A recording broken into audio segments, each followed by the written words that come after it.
Hello everyone, कैसे आप सभी लोग। द पॉलिटिकल मास्टर में आप सभी का स्वागत है। आज इस वीडियो में हम क्लास 12 के इतिहास का चैप्टर नंबर 2 जिसका नाम है राजा, किसान और नगर, आरंभिक राज्य और अर्थव्यवस्थाएं के महत्वपूर्ण प्रश्नोत्तर करने वाले हैं। ये कंप्लीट वीडियो लेटेस्ट सिलेबस को ध्यान में रखकर तैयार किया गया, सो प्लीज़ एंड तक ज़रूर देखिएगा। और इस चैप्टर में दोस्तों हमने जो है सभी क्वेश्चन को शामिल किया, चाहे वो वैकल्पिक प्रश्नोत्तर हो, अति लघुत्तरीय प्रश्नोत्तर हो या केस आधारित प्रश्नोत्तर हो, सभी क्वेश्चन को शामिल किया जो सीबीएसई इस बार नए पैटर्न में क्वेश्चन पूछने वाली है। और साथ ही साथ इस वीडियो में हमने पिछले कई सालों के सीबीएसई जो क्वेश्चन इस चैप्टर से लगातार पूछे जा रहे हैं उसको भी इसमें समाहित किया है। तो बहुत ही महत्वपूर्ण वीडियो है, एंड तक जरूर देखिएगा। तो चलिए इस वीडियो को शुरू करते हैं दोस्तों। तो सबसे पहले क्वेश्चन यहाँ पर देख सकते हैं कि दैविक राजा जो केस बेस्ड क्वेश्चन पूछा जाता है वहाँ से क्वेश्चन है। यहाँ पर ये बार बार क्वेश्चन पूछा गया इस चैप्टर दैविक राजा के बारे में।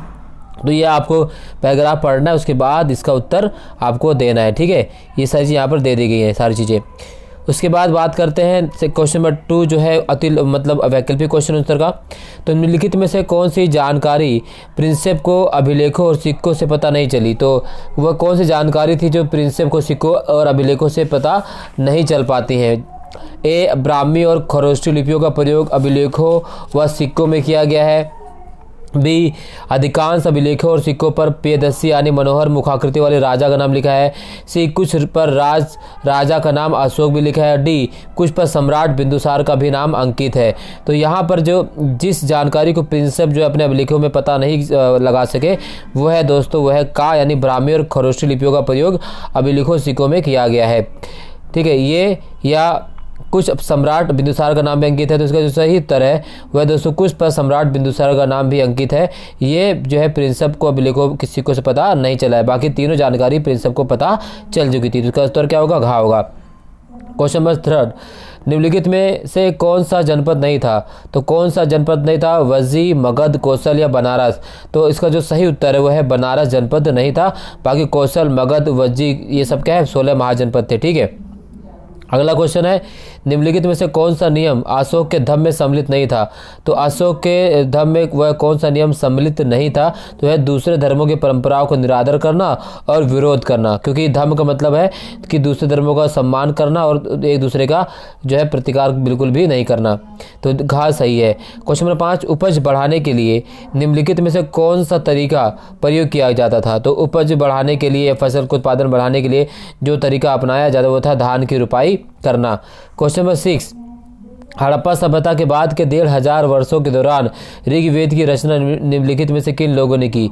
तो वो की थी सिंधु नदी और इसकी उपनदियों के रहने वाले लोगों ने। किसने की थी, तो सिंधु नदी और इसकी उपनदियों के किनारे रहने वाले लोगों ने। क्वेश्चन नंबर 7 है, ईसा पूर्व पहली सहस्राब्दी के दौरान मध्य और दक्षिण भारत में शवों के अंतिम संस्कार के नए तरीके भी अब सामने आए हैं। निम्नलिखित विकल्पों में से कौन सा कथन सत्य है। तो वो कौन सा कथन सत्य है। ए है, शवों के साथ विभिन्न प्रकार के सोने चांदी के आभूषणों को दफनाया गया। बी, शवों के साथ भिन्न प्रकार के मिट्टी के बर्तनों को दफनाया गया। सी, शवों के साथ विभिन्न प्रकार के लोहे से बने उपकरण और हथियारों को दफनाया गया। डी, शवों के साथ अनाज, कपड़े और फल दफनाए गए। तो इसका जो सही उत्तर है दोस्तों, सही उत्तर है वह है शवों के साथ विभिन्न प्रकार के लोहे से बने उपकरण और हथियारों को दफनाया गया। चलिए क्वेश्चन नंबर 8, 1830 के दशक में अशोक के अभिलेखों का अर्थ किसने निकाला। तो अशोक के अभिलेखों का अर्थ निकाला था जेम्स प्रिंसेप ने। किसने, जेम्स प्रिंसेप ने। क्वेश्चन नंबर 9, अशोक के अभिलेख किस लिपि में लिखे गए थे। तो अशोक के जो अभिलेख किस लिपि में लिखे गए थे, तो वो है आपके ब्राह्मी और खरोष्टी लिपि में लिखे गए थे। किस में लिखे गए थे, ब्राह्मी और खरोष्टी लिपि में लिखे गए थे अशोक के अभिलेख। क्वेश्चन नंबर 10, अशोक के अधिकांश अभिलेखों और सिक्कों पर पियदस्सी राजा का नाम लिखा गया है। पियदस्सी का अर्थ क्या है। तो पियदस्सी का अर्थ होता है मनोहर मुखाकृति वाला, सबसे अच्छा राजा, देवताओं का प्रिय राजा, जनता का प्रिय राजा। तो इसका जो पियदस्सी का जो सही उत्तर है वह है आपका मनोहर मुखाकृति वाला। कौन सा है, मनोहर मुखाकृति वाला पियदस्सी, ठीक है। अगला है, कई प्रसिद्ध राज्यों में लोगों का समूह शासन करता था और इस समूह का प्रत्येक व्यक्ति राजा कहलाता था। ऐसे राज्यों को क्या कहते थे। तो ऐसे राजा को कहते थे गढ़ और संघ कहा करते थे। निम्नलिखित में से कौन सा एक महाजनपद से संबंधित नहीं है। तो कौन सा महाजनपद से संबंधित नहीं है। उत्तर इसका जो है दोस्तों वो है आपका महाजनपदों को युद्ध नहीं होते थे, संबंधित नहीं है। क्वेश्चन नंबर 13, लगभग 6ठी शताब्दी ईसा पूर्व से संस्कृत में ब्राह्मणों डैश नामक ग्रंथों की रचना की। तो 6ठी शताब्दी ईस्वी में ब्राह्मणों ने किसकी रचना की थी? तो ब्राह्मणों ने रचना की थी धर्मशास्त्र की। प्रारंभ में राजगाह मगध की राजधानी थी, इस शब्द का क्या अर्थ है? तो प्रारंभ में राजगाह मगध की राजधानी का शब्द है राजाओं का घर। क्वेश्चन नंबर 15 का जो सही उत्तर है वो है आपका घा, यानी 1, 2, 3 और 4 चारों सही है। ठीक है, ये चारों विकल्प जो है सही है। क्वेश्चन नंबर 16, सही विकल्प को चुनकर रिक्त स्थान भरिए। तो 16 का जो सही उत्तर है वो आपका है पाटलिपुत्र। 4ठी शताब्दी ईसा पूर्व में पाटलिपुत्र को मगध की राजधानी बनाया गया। 4ठी शताब्दी ईसा पूर्व में जिस नगर को मगध की राजधानी बनाया गया था उसका आधुनिक नाम क्या है? तो 4ठी शताब्दी ईसा पूर्व में जिस नगर को मगध की राजधानी बनाया गया था उसका नाम है पटना। किसके नाम है इसका नाम? पटना, माफ़ कीजिएगा। ठीक है, मौर्य साम्राज्य की स्थापना निम्नलिखित में से किसने की थी? तो मौर्य साम्राज्य की स्थापना की थी किसने? 18वें का है आपका चंद्रगुप्त मौर्य। चंद्रगुप्त मौर्य के दरबार में एक यूनानी राजदूत आया था, उसका नाम निम्नलिखित विकल्पों में से बताइए। तो चंद्रगुप्त मौर्य के शासनकाल में जो यूनानी आया उसका नाम है मेगस्थनीज। क्या है? सी यानी मेगस्थनीज। मेगस्थनीज द्वारा भारतीय जन जीवन पर लिखी गई पुस्तक का नाम क्या है? तो मेगस्थनीज द्वारा जो भारतीय जन जीवन पर पुस्तक लिखी हुई है उसका नाम क्या है? इंडिका। इसी प्रकार से अर्थशास्त्र की रचना किसकी? तो अर्थशास्त्र की रचना है किसकी? चाणक्य की। प्रश्न नंबर 22, किस मौर्य सम्राट ने पहली बार अपने अधिकारियों और प्रजा के लिए संदेश प्राकृतिक और पॉलिश किए हुए स्तंभों पर लिखवाए? तो प्रश्न नंबर 22 का जो सही उत्तर हुआ है अशोक। ठीक है, प्रश्न नंबर 23, अशोक ने धर्म के प्रचार के लिए विशेष अधिकारी नियुक्ति की थी। ये अधिकारी किस नाम से जाने जाते थे? उन अधिकारियों को कहा जाता था धम्म महामात्य। क्या कहते थे? धम्म महामात्य। दक्षिण भारत के इतिहास और शासकों के बारे में जानकारी देने वाले ग्रंथ का क्या नाम है? तो दक्षिण भारत के इतिहास और शासकों के बारे में जानकारी देने वाले ग्रंथ का नाम है संगम साहित्य। क्वेश्चन नंबर 25, दक्षिण भारत के इतिहास की जानकारी देने वाला प्राचीन ग्रंथ संगम साहित्य किस भाषा में लिखा गया है? तो संगम साहित्य लिखा गया तमिल भाषा में, इसे तमिलकम के नाम से भी जाना जाता है। चलिए अतिल, अब यहाँ पर मिलान वाले क्वेश्चन पूछे जा सकते हैं चैप्टर से। जेम्स प्रिंसप, सम्राट अशोक, महाजनपद, गढ़ व संघ। तो जेम्स प्रिंसप कौन थे? जेम्स प्रिंसप ने ब्राह्मी और खरोष्ट लिपियों का अर्थ निकाला है ना। इसके बाद सम्राट अशोक कौन थे? तो सम्राट अशोक के बारे में अगर हम बात करें तो सम्राट अशोक है बौद्ध ग्रंथों में सर्वाधिक प्रसिद्ध शासक। ठीक है, इसके अलावा महाजनपद का अर्थ क्या होता है? तो महाजनपद है 16। गढ़ व संघ का मतलब गढ़ लोगों का समूह। ठीक, इस तरह से। इसी प्रकार से यहाँ पर भी मिलान दिया गया है राजगाह, मगध, बिंबिसार, अशोक। तो ये आपको इसका मिलान करना है, यहाँ पर देख सकते हैं इधर भी मिलान दिया गया, इधर भी इसका उत्तर दिया हुआ है। तो कंप्लीट आपको इसको कर लेना है दोस्तों। चलिए अब बात करते हैं हम अति लघु उत्तरीय क्वेश्चन की। जहाँ से क्वेश्चन और पूछे जा सकते हैं, क्योंकि इस चैप्टर से दोस्तों जो 8 नंबर का क्वेश्चन तो पूछा जाएगा। अब देखिए प्रश्न नंबर 1, 1600 ईसा पूर्व से लेकर 600 ईस्वी के समय का 600 ईसा पूर्व से लेकर 600 ईस्वी के समय का इतिहास जानने के लिए इतिहासकार किन स्रोतों का अध्ययन करते हैं? क्या इन स्रोतों से पूरी जानकारी प्राप्त होती है? तो 600 ईसा पूर्व से 600 ईस्वी के मध्य का इतिहास जानने के लिए इतिहासकार अभिलेखों, ग्रंथों, सिक्कों और चित्रों आदि का अध्ययन करते हैं। इन स्रोतों से पूरी जानकारी जो है प्राप्त नहीं होती है, क्योंकि इनमें से काफ़ी स्रोत जो है समय के साथ जो है नष्ट हो जाते हैं। इसी प्रकार क्वेश्चन नंबर जो है दूसरा जो है सीबीएसई 2014 में क्वेश्चन पूछा गया था, मौर्य साम्राज्य की प्रशासनिक व्यवस्था की किन्हीं 2 विशेषताओं को उल्लेख कीजिए। तो मौर्य साम्राज्य जो है संघों में विभाजित किया गया था।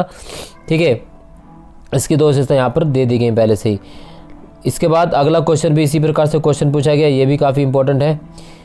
अब ये क्वेश्चन जो है दोस्तों मोस्ट इम्पोर्टेंट जो पूछा जा सकता है क्वेश्चन है, गृहपति कौन होता था, उसके क्या उत्तरदायित्व होते थे? तो गृहपति घर का मुखिया होता था और घर में रहने वाली महिलाओं, बच्चों, नौकरों और दासों पर नियंत्रण करता था। घर से जुड़े भूमि, जानवर या अन्य सभी वस्तुओं का वह मालिक होता था। कभी कभी इस शब्द का प्रयोग नगरों में रहने वाले संभ्रांत व्यक्तियों और व्यापारियों के लिए भी होता था। तो ये इंपॉर्टेंट है, पूछा जा सकता है। इसी प्रकार से क्वेश्चन नंबर 5, मनुस्मृति के अनुसार सीमाओं की पहचान के लिए किस प्रकार निशान लगाने चाहिए? तो मनुस्मृति के अनुसार सीमाओं की पहचान के लिए गुप्त निशान जमीन में गाड़ कर रखने चाहिए, जैसे कि पत्थर, हड्डियां, गाय के बाल, भूसी, राख, गाय के सूखे गोबर आदि। इन निशानों को इस प्रकार छुपा कर रखना चाहिए कि वे समय के साथ नष्ट ना हो। ठीक है, इसी प्रकार से सीबीएसई 2018 में क्वेश्चन पूछा गया था कि प्राचीन काल के ग्रामीण समाज को समझने में भूमि अनुदान संबंधी शिलालेख कैसे सहायक होते हैं? किन्हीं 2 तरीकों को उल्लेख कीजिए। यहाँ उत्तर दिया गया है इसी प्रकार से काफ़ी इंपॉर्टेंट क्वेश्चन है, अग्रहर क्या होता है? तो अग्रहर उस भूभाग को कहते थे जो ब्राह्मणों को दान में दिया जाता था। ठीक है, भूमि के बारे में 2 अंतरों को उल्लेख कीजिए। विभिन्न क्षेत्रों में दान में दी गई भूमि के माप में अंतर होना, अर्थात कहीं छोटे तो कहीं बड़े। दूसरा, दान में भूमि प्राप्त करने वालों के अधिकारों में भी क्षेत्रीय परिवर्तन का होना। ठीक है, इस तरह से क्वेश्चन में दिया जा सकता है। अगला है, भूमि दान करने का उद्देश्य क्या होता था? 2 विचार बताइए।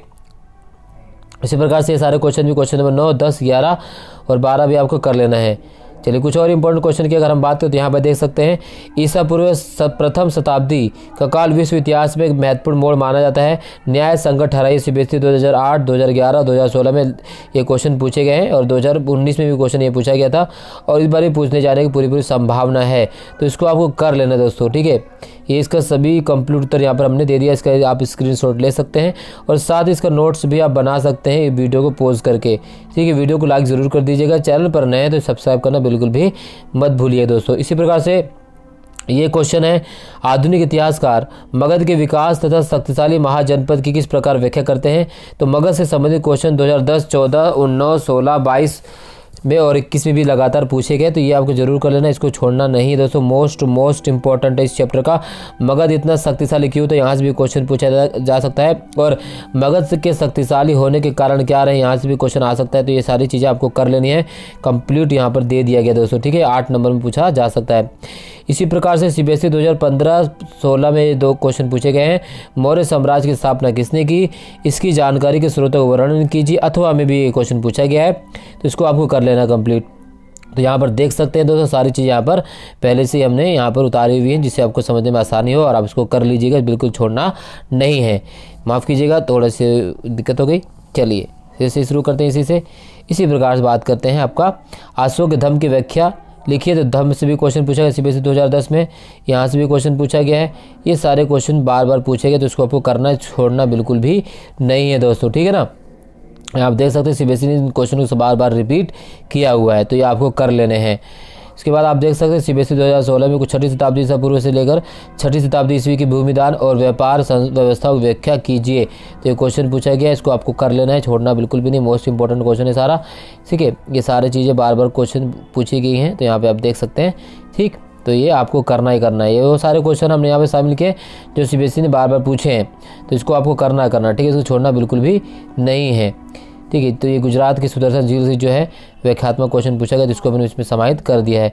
तो ये इस चैप्टर के जितने भी इंपॉर्टेंट क्वेश्चन दोस्तों हमने इस वीडियो में समाहित कर दिया है।